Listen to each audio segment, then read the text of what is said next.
This podcast is brought to you by Most Valuable Podcasts, leading the league in podcasting entertainment.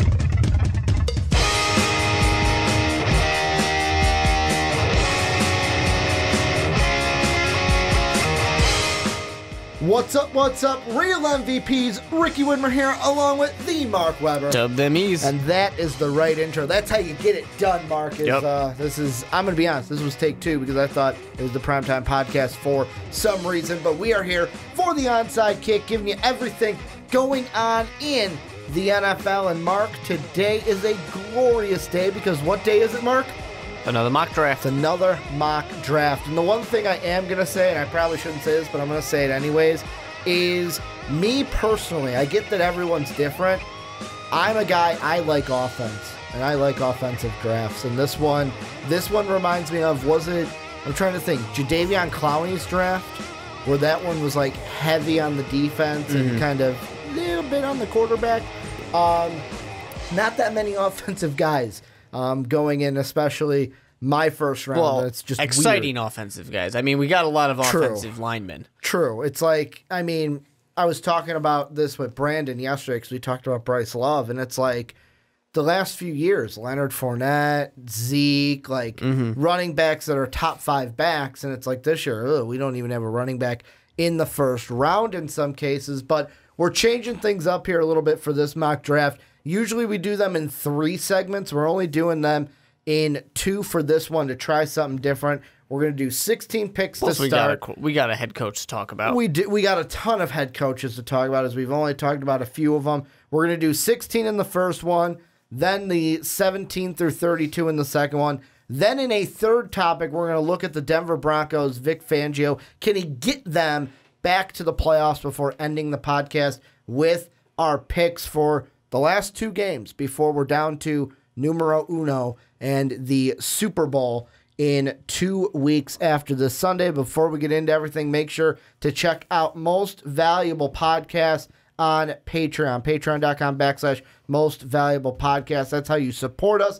That is how we are able to do what we can do and what we do for you guys each and every week. And I know the onside kick, we're going to have a new one. We're going to have Shane O'Mac is going to be joining us. We always talk about Shane O'Mac hitting us up on Twitter. Time to talk about some Colts. I'm actually going to hear Shane O'Mac's voice because whenever I hear his tweets, I just read it in the Shane McMahon voice, which is not the same as Vince McMahon, but that's what I got because of his Twitter handle. But Mark, let's go in the mock draft. How we do it is you list off yours, I list off mine.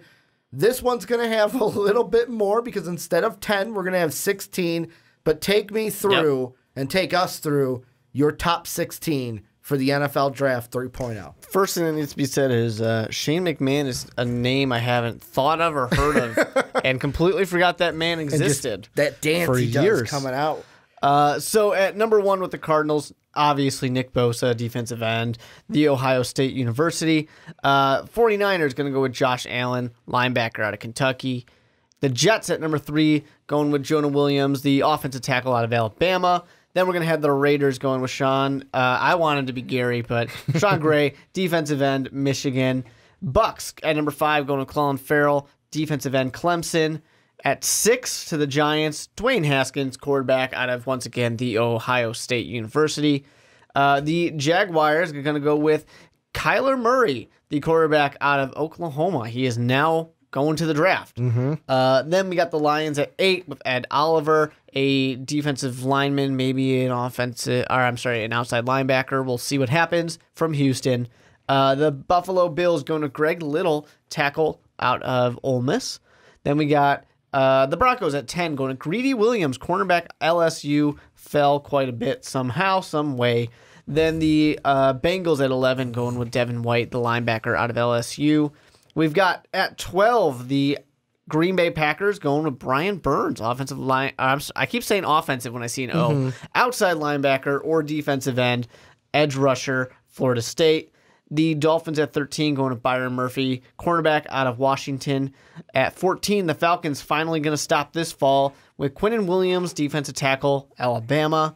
The Redskins at 15 going with Marquise Hollywood Brown, the wide receiver out of Oklahoma. And finally, wrapping up my first half, the Panthers at 16 are going to go Cody Ford, the offensive tackle out of Oklahoma. I like how I came in and was like, man, I feel bad for, spoiler alert, having Quinnen Williams at like the bottom of my top 10. And you were like, oh, really? Hold my beer, Ricky. I'm going to have him all the way at 14 to the Falcons. But getting into mine, the Arizona Cardinals will Cliff Kingsbury take Kyler Murray with the first overall pick? No, it's going to go Nick Bosa because that should be the pick at number 1. Then number 2, the 49ers, they go, we need some pass rush. We were hoping you'd pass on Nick Bosa, but we'll take Josh Allen out of Kentucky. The Jets, they need offensive tackle help. They need O-line help. They're going to go Jonah Williams.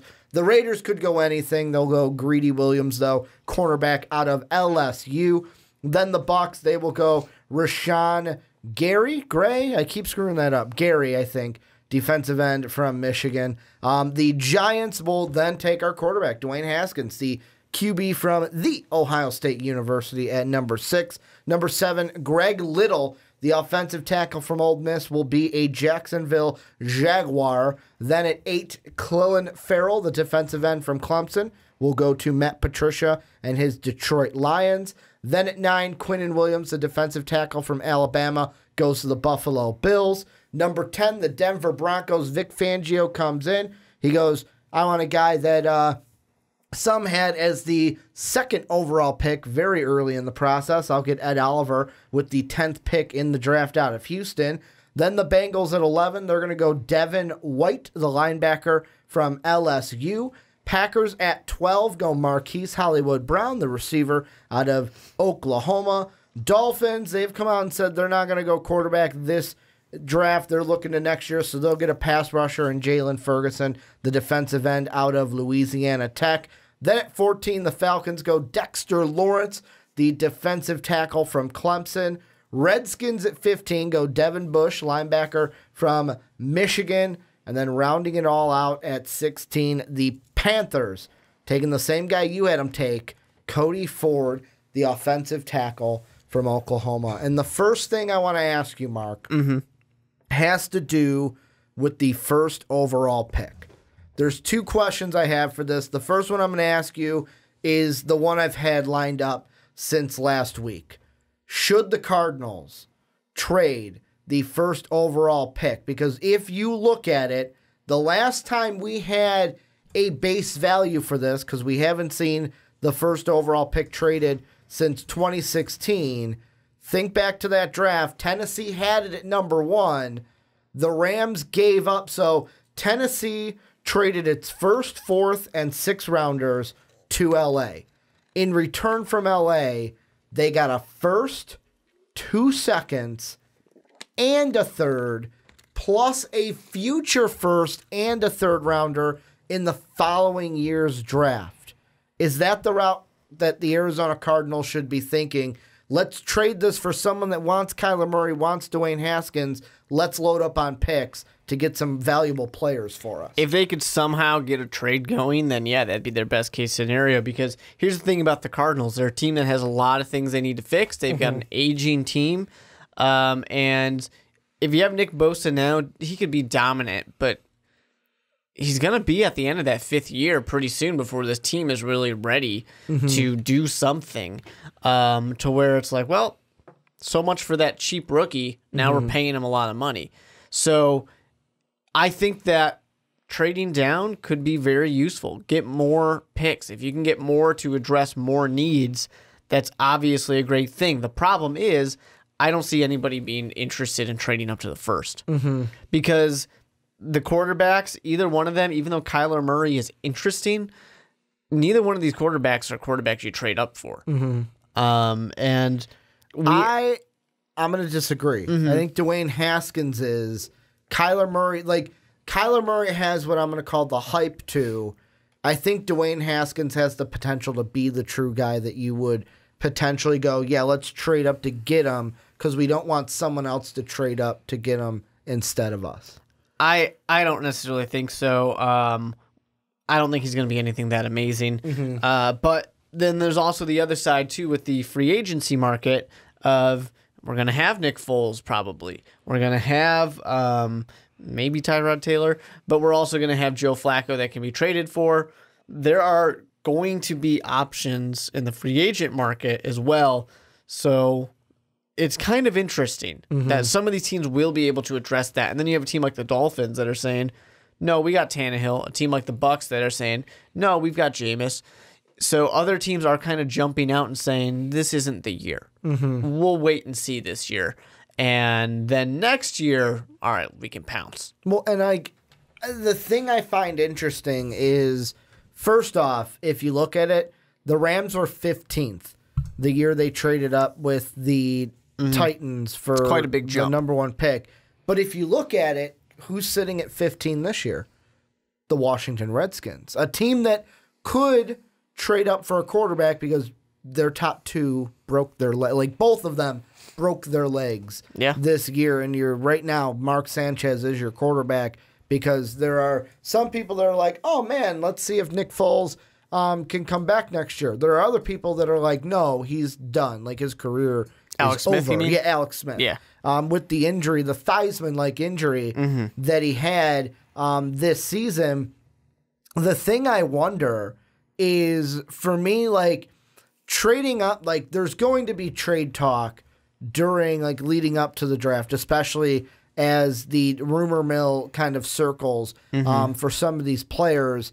The thing that I look to is really, for me, not necessarily the Cardinals, but I look more to, I could see what happened when, yet again, the 2016 draft, when the Cleveland Browns traded their 2nd overall pick. Because for the Cardinals, I'll say this, they should trade the 1st overall pick. If they could, yeah. I don't think that A, taking Kyler Murray, B, taking Dwayne They're not Haskins, going to take Kyler Murray. or That's C, not happening. Taking Nick Bosa is going to solve all of your problems. There are even people that are saying, like, well, is Nick Bosa really the number 1 pick because of the injury, the core muscle injury that he has been nursing really since the TCU game? I've expressed concern about it before in the past, but he's just kind of that default number 1 until somebody is bold enough to make a claim otherwise. And the trade I can see, and I'm going to actually put this in as a prediction, if we see a trade for a quarterback, this is the one we're going to see. The Giants will trade up with the San Francisco 49ers. Because I look at it and I go, you look at Cleveland and Philly the year for Carson Wentz, Cleveland was at 2. They gave up their 2nd overall pick and a conditional 5th. And then the selection was upgraded to a comp 4th round pick selection if the Browns received one. And they got back the 8th overall pick, the 77th, and the 100th, plus Philly's next 1st round pick and a 2nd round pick in last year's draft. So I don't think that the 49ers would get that much from the Giants, but at least getting 3 picks in this year's draft, or even 2, plus maybe a 1st next year. Something tells me that the Cardinals and Cliff Kingsbury and that management is not going to be able to pull the button, or pull the trigger, I should say. But John Lynch will. John Lynch has, and John Lynch will. And, like, John Lynch, he's already shown it before with the Bears and Mitch Trubisky.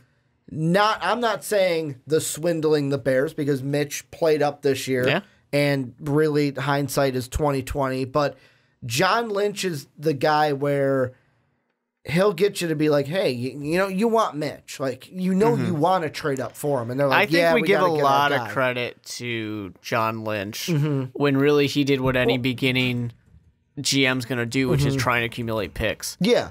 I mean, at this point, I don't think he's going to. And here's the thing, Why not do though. it again, though?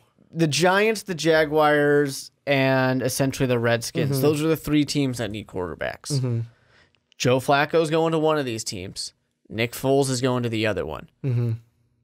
That leaves 1 team that needs a quarterback. You might be able to give me the argument of saying, well, the Broncos need a quarterback too, but they do have Case Keenum getting paid for another year. So they've got Case Keenum still, and they could still try and upgrade, sure. But in that case, there are 2 quarterbacks worth a 1st round pick. I don't see any reason why anybody really needs to trade up for one of these guys. I think we're just used to it, so we're trained to expect it.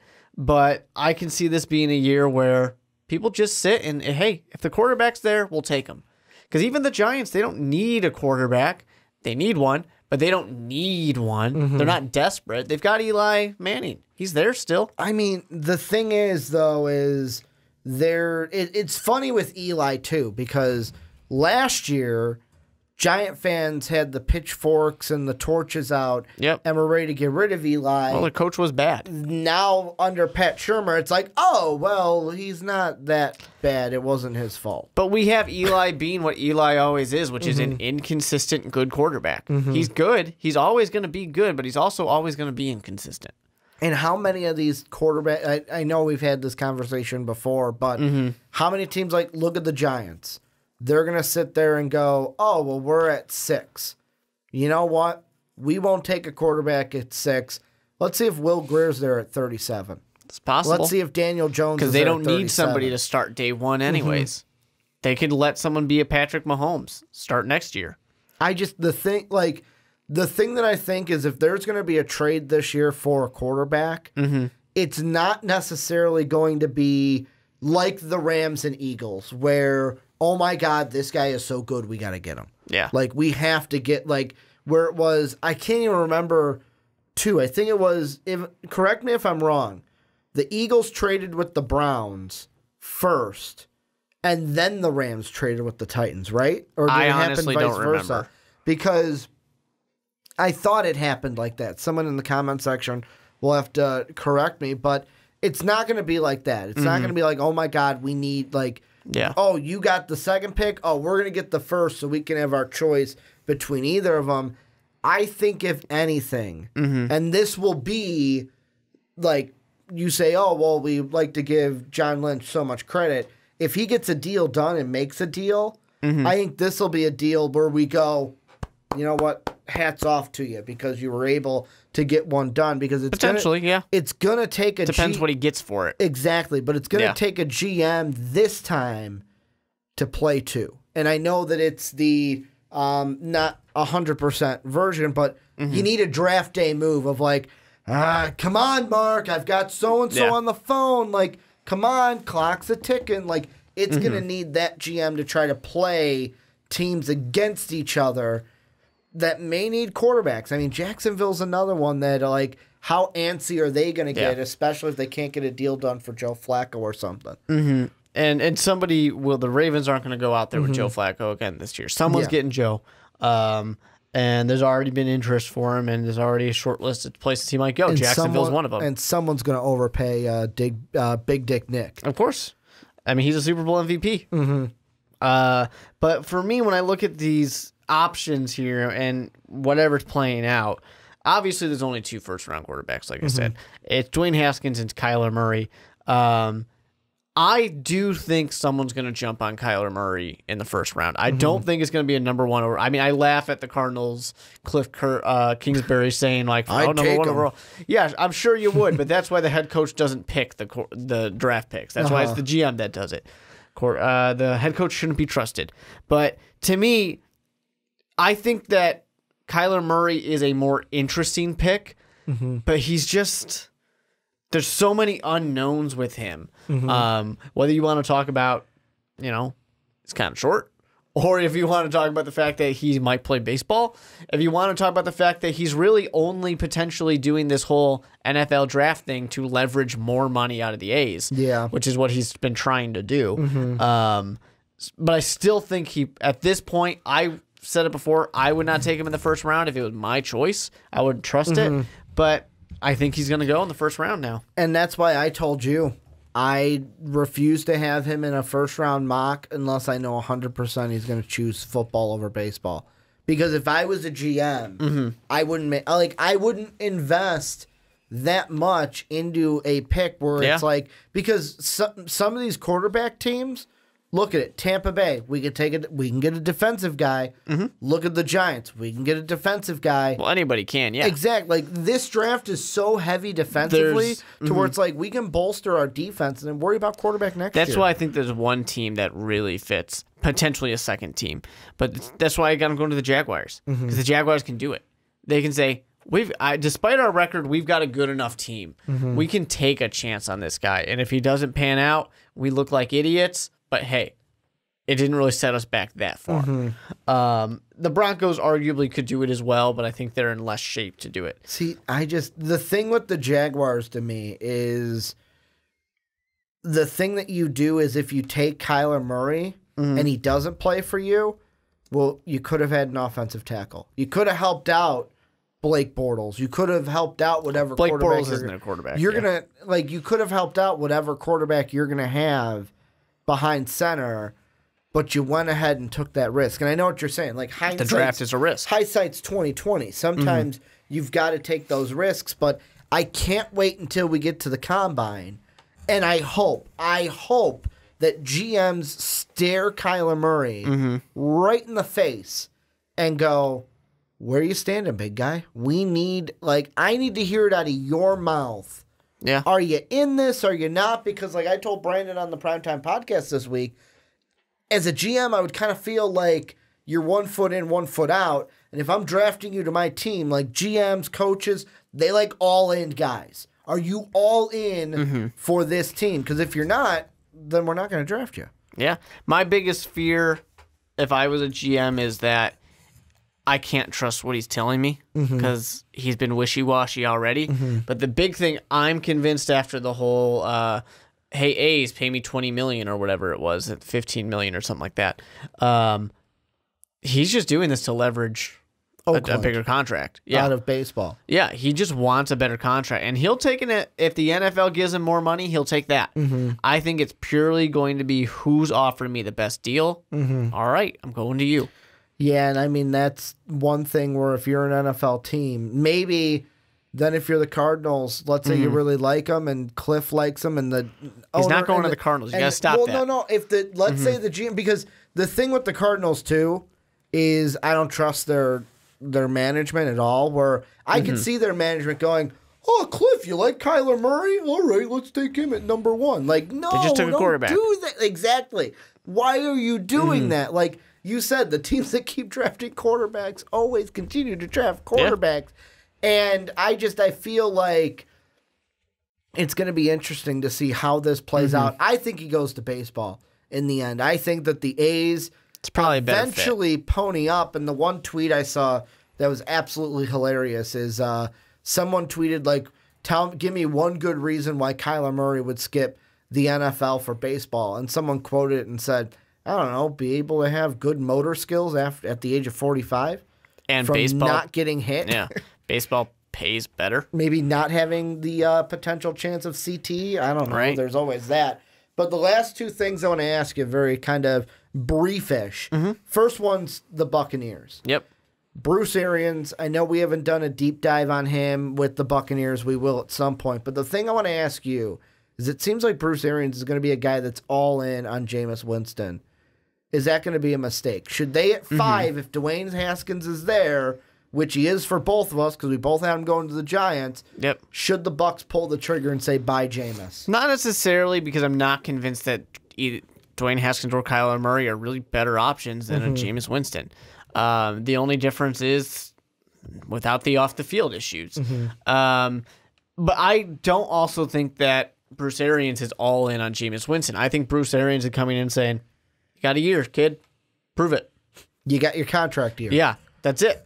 Prove it right now, and if you do a good job, if you keep your nose clean, if you do everything we need you to do, you're good to go. But I don't really think that they're all in. I think it's an evaluation. Now the NFL is very different because everything's fast paced, but a good manager will not come in and immediately change things. They'll come in and they'll look at what they've got, evaluate it, figure out what needs to be changed, and then make the changes. And it's not like the Buccaneers are a complete dumpster fire. They're all right. They're pretty high in the draft, but they're all right. They've got things to work with. Bruce Arians can make this better. The thing that's also funny about the Buccaneers, they play in the NFC South. That is always a division where maybe the Saints always changed up that, for grabs. But it's like, oh, the Panthers were last place last year. Oh, now they're first place. Oh, the Bucs were last place last year. Oh, the Bucs are in the play. Like it's always ebbing and flowing with like, oh, a new division champion, X amount of years. And with me, the thing that, and also a funny thing as I pull up here on ESPN, you know what Bruce Arians recently said about his team? What's that? Ex-Steelers OC Bruce Arians says Antonio Brown isn't the same player Pittsburgh drafted, basically saying that he's too much of a diva.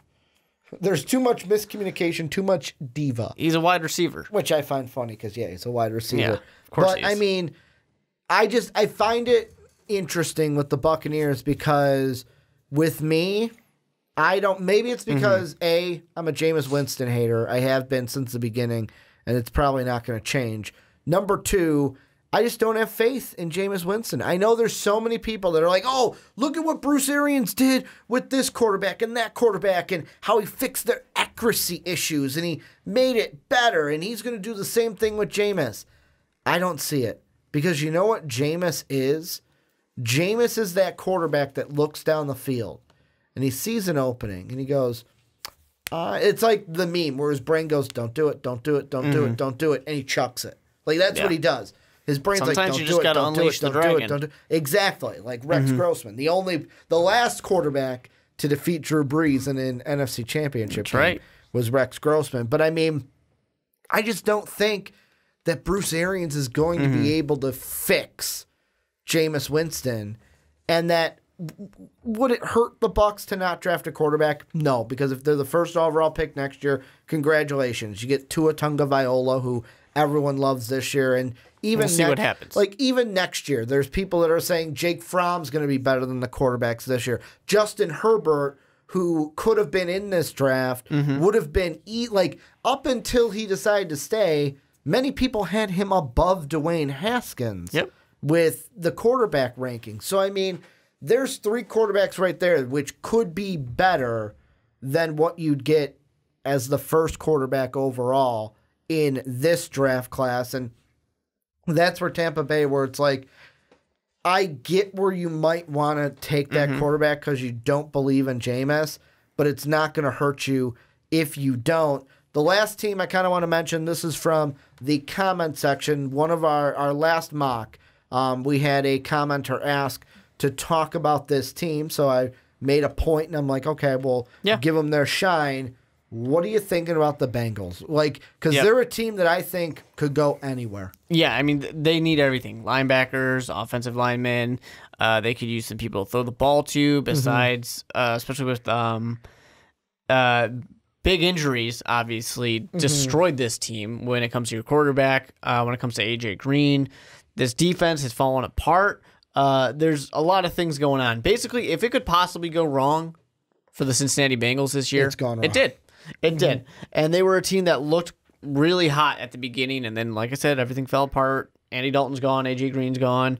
It was a disaster after that point. So, for me, it's one of those, you go BPA. It does not matter what the position is. You go ahead and you take it.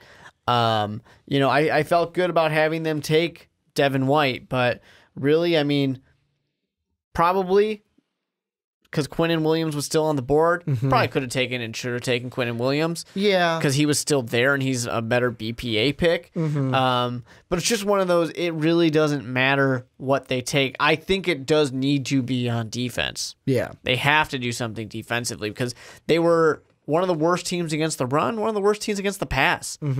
It doesn't really matter. One of those two things will get better. The part of the reason I go with a guy like Devin White is just to be a commander. Just to be a linebacker that can take charge of that defense. Yeah, and I mean, the thing for me, in the first round, I think it's easy for the Bengals, where I feel like where we're going to be defensively, like, they're going to go either one of 2 routes. They're going to go with team need and take a linebacker. So if Devin White's there like you and I have, even if like a Devin Bush is there, all right, we're going to take one of those guys. To me, the more important thing with them, and this is kind of a branch a little bit without getting too much out of the first round, is I look at pick 42. Is Noah Fant going to fall to them at that one? Because if they were a team, if they continued on the trajectory that they were, Like, they started off 5-1, looked like to be a playoff team, and then kind of sputtered. I know an injury to Andy Dalton will help that. But let's say they continued on the path they were. If they ended where, let's say, the Ravens were, or if they won an extra game and ended where the, let's say, Chargers were, because that's where the the Chargers, because that's where they would have ended up maybe if they were in the Ravens spot and then beat the Chargers. If they were like 28 towards the end of the draft, a playoff team, Noah Fant would be a really nice pick for them. And I say that only because Tyler Eifert was injured this year. He's going to be heading to free agency. How is that going to affect his free agency? But at 11, that's way too high for Noah Fant. You're not even thinking about Noah Fant. So for me, it's like, take either one of the linebackers, take a defensive playmaker. To me, though, watch that 42nd pick, because if Noah Fant falls out of the first round and he falls a little bit in the second, he could be one that they kind of pounce on in the second round. I just think that this Bengals defense was too bad to skip any defensive player. If there's a defensive player and an offensive player and they're at least comparable, you go with defense for the Bengals, because the team desperately needs it. And they're going to have, like, at 11, they're going to have a plethora of linebacker, corner, defensive end. This is where you guys come in, though. Let us know what you guys think of our picks 1 through 16. Also, let us know what you think of the new format for this one. Do you like it better with 16 picks instead of just the top 10? Let us know down below.